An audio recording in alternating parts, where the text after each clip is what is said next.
Hello guys, welcome to this video. इस video में हमारा टॉपिक पढ़ेंगे mode of communication, language and art. तो मोड ऑफ कम्युनिकेशन दो उस टाइम में थे, जो कि है लैंग्वेज और आर्ट। आर्ट मतलब पेंटिंग वगैरह, लैंग्वेज मतलब मुंह से बोलते हैं, हाथों से इशारे वगैरह सब, ठीक है। तो लैंग्वेज की एक खास बात थी, ये सिर्फ ह्यूमंस में थी और किसी जानवर का आपने बोलते हुए नहीं देखा होगा, आपस में कांटेक्ट करते हुए नहीं देखा होगा। ये सिर्फ ह्यूमंस में थी, ठीक है। और लैंग्वेज के जो डेवलपमेंट स्टेप्स होते हैं वो इस वीडियो में भी पढ़ते हैं। जैसे कि हमने कुछ अंदाजे लगाए कि लैंग्वेज कैसे डेवलप हुई होगी। यूँ तो है नहीं एकदम से इंसान आए और बोलने लग गए। तो सबसे पहले जो होमिनिड्स थे ना, उनकी लैंग्वेज में चीज जो होती थी, जैसे कि हैंड गेस्चर्स या हैंड मूवमेंट या हैंड गेस्चर्स वगैरह इन्वॉल्व होते थे होमिनिड की लैंग्वेज में, ठीक है। उसके बाद हम आगे बढ़ते हैं। ये इवोल्व होके बन जाती है vocal non verbal communication. Vocal यानी कि मुंह से बोल रहे हैं, ठीक है।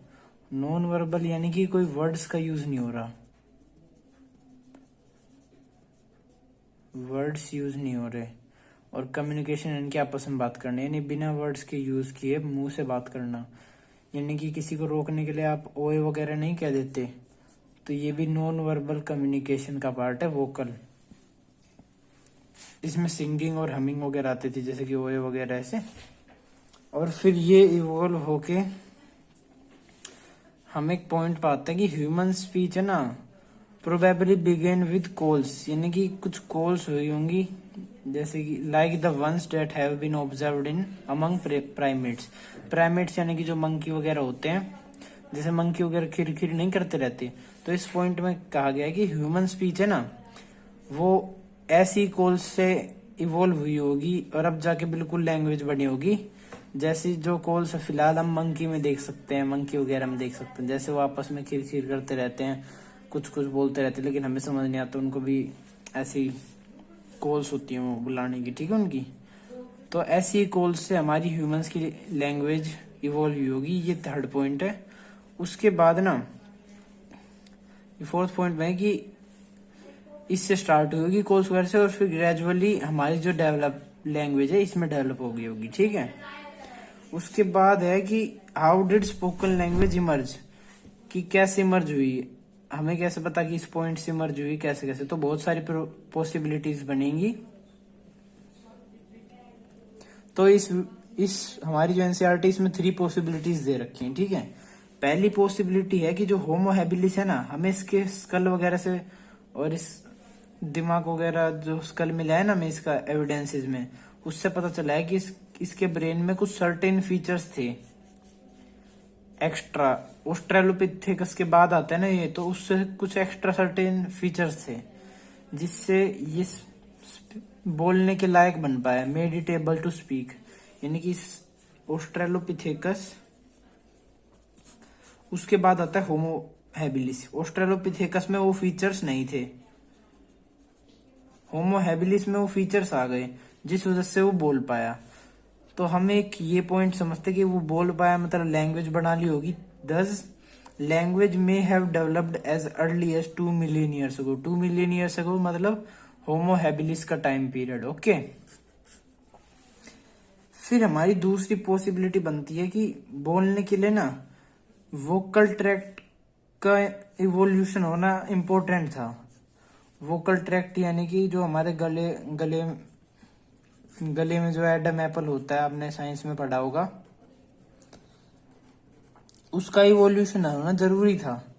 और ये यानी कि जो हमारा वोकल ट्रैक्ट था, इसका इवोल्यूशन 200,000 ईयर्स अगो, के मतलब 1000, वाई मतलब ईयर्स, ए मतलब अगो, 200,000 ईयर्स अगो के आसपास वोकल ट्रैक्ट का इवोल्यूशन हुआ होगा। और ये वही टाइम पीरियड है जिस टाइम पीरियड के आसपास होमोसेपियंस ओरिजिनेट हो चुके थे। यानी कि ये evolution of vocal tract Homo sapiens से रिलेटेड है, एंड इनडायरेक्टली जो लैंग्वेज है वो होमोसेपियंस ने डेवलप की थी। सेकंड पॉसिबिलिटी कहती है कि होमोसेपियंस ने लैंग्वेज को डेवलप किया था। फर्स्ट कहती है कि होमो हैबिलिस ने किया था, क्योंकि उनके पास सर्टेन फीचर्स थे जिससे वो बोल पाए थे। सेकंड कहते हैं कि बोलने के लिए वोकल ट्रैक्ट का भी इवोल्यूशन होना इम्पोर्टेंट था, जो होमोसेपियंस के पीरियड में हुआ था। और जो थर्ड पॉसिबिलिटी हमारी ये कहती है कि लैंग्वेज ना developed same time as art, यानी कि जो आर्ट है पेंटिंग वगैरह, इसके जो एविडेंस मिले हमें केव पेंटिंग वगैरह, आर्ट के एविडेंस मिले हमें 40,000 से लेके 45,000 साल पुराने तक, ठीक है। तो उसी टाइम लैंग्वेज डेवलप हुई होगी। तो इसके पीछे रीजन दिया गया है कि since both are media for communication, so दोनों एक साथ ही डेवलप हुए होंगे, ऐसा कहा गया है साइंटिस्ट के द्वारा में। तो ये थोड़ी लॉजिकल नहीं लगती, ये दोनों लॉजिकल है पूरी पूरी। अब पढ़ते हैं आर्ट के बारे में। तो अभी हमने लैंग्वेज पढ़ ली है पूरी, लैंग्वेज कैसे डेवलप हुई है। अब टॉपिक का नाम था हमारा mode of communication, language and art. तो लैंग्वेज हमने पढ़ ली, अब हम आर्ट पढ़ते हैं, ठीक है।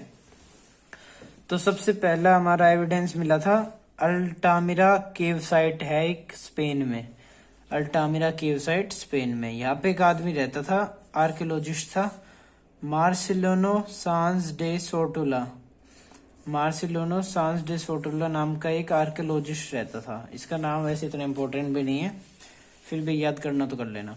तो उसकी डॉटर थी मैरी नाम की,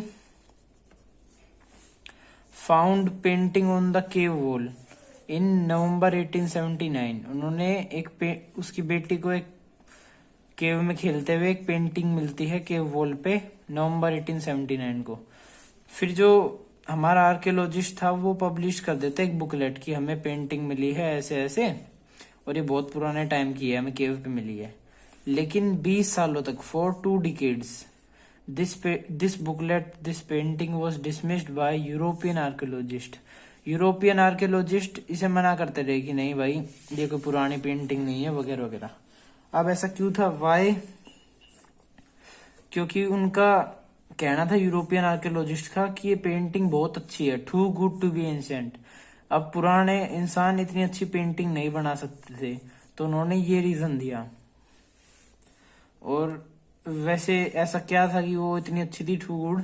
तो उस पेंटिंग में इंक्लूडेड था डिपिक्शंस ऑफ टाइगर, टाइगर की फोटो थी, लायन की फोटो थी, हॉर्स की फोटो थी, डियर की फोटो थी, बाइसन, मैमथ्स, हाइनाज, आउसियन और बहुत सारे, अभी मैंने सारे नाम नहीं लिखे। तो इतने सारे जानवरों की पेंटिंग कर रखी थी।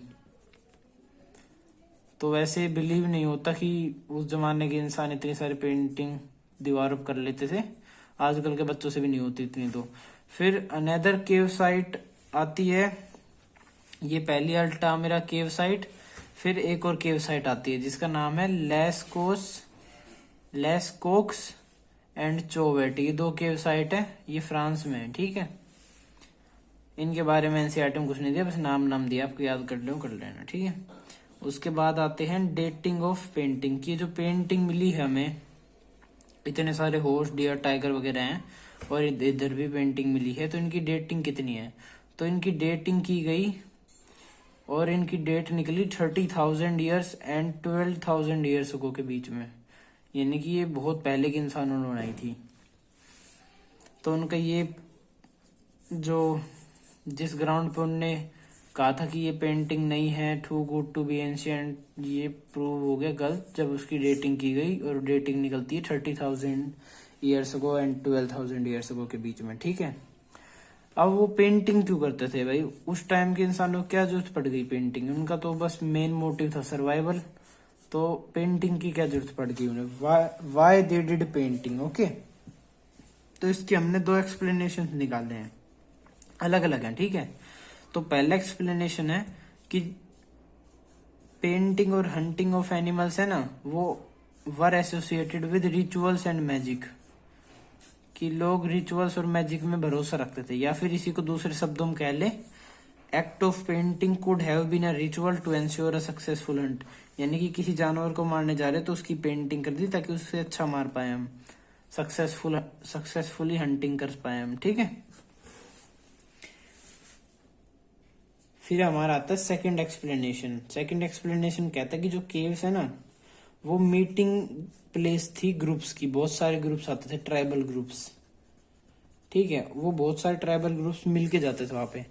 अब बहुत सारे ट्राइबल ग्रुप्स मिलते थे, वो बहुत सारी हंटिंग टेक्निक्स को शेयर करते थे आपस में, कि हम ऐसे मारते हैं, तुम ऐसे मारते हो, ऐसे ऐसे, तो हम आगे से ट्राई करेंगे ऐसे ऐसे, ठीक है। अब हंटिंग टेक्निक शेयर करते थे ना, तो वो सोचते थे कि अभी बाय चांस हम भूल जाएं, तो इसलिए painting served as a media for passing information from one generation to another. वो हंटिंग टेक्निक को पेंटिंग बना के लिखते थे, जैसे ये कोई इंसान है, ये भी इंसान है, तो ऐसे बनाते थे कि हम 4 इंसान हैं, बीच में कोई मान लो ये कोई जानवर है, बीच में जानवर को हमने घेर लिया और फिर हम इसे मार देंगे। नॉर्मल पेंटिंग होती थी ऐसी। तो इससे फिर अगली जनरेशन आएगी, वो देखेगी भाई ऐसे घेर के मारते हैं ऐसे ऐसे, तो painting served as a media for passing information from one generation to another. तो 2 एक्सप्लेनेशंस हमने निकाले हैं कि पेंटिंग क्यों करते थे। पहले की कोई रिचुअल रहता होगा उनका कि इस जानवर को मारना, इसकी पेंटिंग करते हैं, फिर अच्छी तरह मार पाएंगे हम, रिचुअल है। और दूसरा था कि अगली जनरेशन को इंफॉर्मेशन पास करनी है, इसलिए हम पेंटिंग करते हैं, ठीक है। अगर आपको वीडियो अच्छी लगी हो तो लाइक शेयर सब्सक्राइब, और इस वीडियो के नोट्स जितना मैंने पढ़ाया है वो लिंक मिलेगी डिस्क्रिप्शन में, वहां से डाउनलोड कर लेना। Thank you.